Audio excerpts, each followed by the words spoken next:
Hi there, this is Linda Stacy of Living Blueprints coming on at a very different kind of time, but this is a different kind of time in the world right now with COVID, and routines don't need to happen during a specific time, and I'm going to talk a little bit more about routines tonight. I talked about routines in video 033, and I made up a little worksheet, and I wanted to do a video to support that worksheet. And I'm going to share the worksheet. It's a PDF on the Living Blueprints site when I'm done with this, and I'll put it a couple of other places too. But I'll put it within the Facebook community as well. If you happen to be watching this on YouTube, I would love it if you subscribe to the channel, because that helps other people see it, see the content, and it also helps me get closer to naming my custom URL. So I fully appreciate that.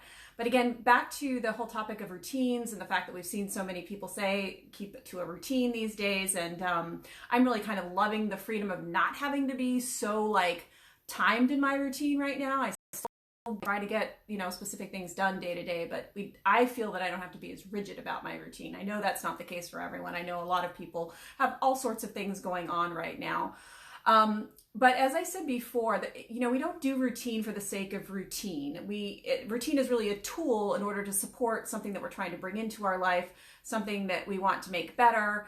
Maybe we want to change something in our life. And in my opinion, everything that we do in terms of routine is in order to serve ourselves. It really is self-care. It's like I'm worth the investment of thinking ahead of some things that will help me have a better experience as I go through the work week or whatever. So again, in my opinion, this is all in an effort for self-care. But I thought it would be helpful to make a little worksheet, so I did that. I'm going to be sharing it with a few different communities, so I thought, of course, that I would share it here too and create a video to support it. So I printed it out on my home printer, which is really crappy right now, so it's not in color. It doesn't look as cool as it does on the computer screen. And of course, if you don't have a printer at home, this isn't too difficult to replicate. So once you look at it on the computer screen, you could probably replicate it if you wanted to. But I've also included a sheet with instructions, which is kind of what I'm going to go over now. This is something that can be used by an individual person, so just you. It could also be used for you and whoever else is in your household. So it could just be you and a partner, you and roommates, you and children and a partner, all sorts of combinations going on right now in terms of dealing with things at home. So again, this is more about just supporting yourself and having a better experience day to day and not having everything be so regimented. Again, just a way to support, ultimately for self-care, in my opinion. So again, I've got just a blank, almost a blank sheet with a bunch of lines that you get to fill in the way you want to. I've got them written as tasks over here, but it's really just an action step or something you want to be sure to do day to day. And this can be as simple as, I want to be sure to be dressed before I sit down to work, or I want to brush my teeth before I sit down, to work. These things that sometimes we don't always do, and we know that it gets bad by close to noon and you feel disgusting because you haven't done a couple of things. Again, this is just a support sheet to kind of say, how does it feel when I do that 5 days in a row? Maybe it doesn't matter. I have to tell you, the first couple of weeks that I was home, I kind of liked sleeping until 8:15 and then kind of moseying, taking that 15 minutes to get online. So again, there's no judgment here. It's just kind of whatever support you need to get yourself further along. So for individuals, I have here, decide a handful of actions that if done every day or even 3 times a week might likely result in a better experience or greater success for you. So you can start even with the basics, like I just said, getting dressed before work, previewing your day before you jump into social media or email or something like that. I also suggest here that you can use the 6 categories to help as a guide. And I talk about these 6 categories other places. And maybe you just pick one action per category, or maybe you just decide you're going to focus on one category. So what are the categories? They're physical health, mental health, finances, career, family life, and social life. Again, they're all on the handout here, but I'll say them again. Physical health, mental health, finances, career, family, and social life. So a few of those things you might want to do every day, depending, or maybe not, 4 or 5 times a week. Physical health, finance, career, you're probably going to be focusing on that. But you can decide if there's anything you want to do every day in these categories, or which of these categories you might want to look at every day, or maybe just once a week. And then you can just make a note, and you can even circle which day of the week, if it's just one that you actually want to address that item. Again, I do say that if you're attempting any major change in a lot of categories. Generally not recommended to be doing a lot of overhaul all at the same time. I really feel like micro steps in a new direction is usually better for success overall. I have a couple of old time blogs that I did, I don't know, probably more than 5 years ago, when I was doing experiments. You know, I tried yoga every day for 30 days, and I also tried running every day for 30 days. The running was not a success at all. No, I mean, I really gave it a good college try, but it just was not in my biology or physiology to do that, at least not at that time in my life. The yoga actually did work, and to this day, I still do it at least 4 times a week.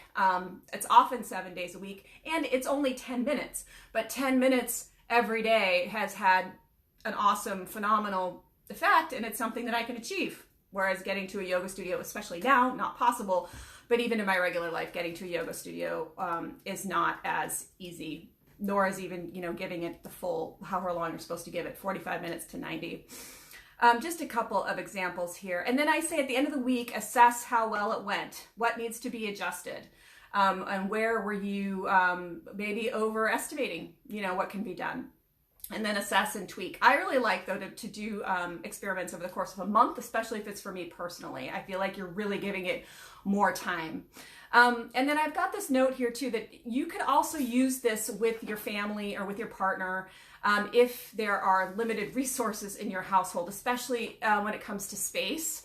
I know some couples are actually like trading off the better space inside the home. So certain days one person has, like, I don't know, maybe the room with more windows or something like that, and they trade off.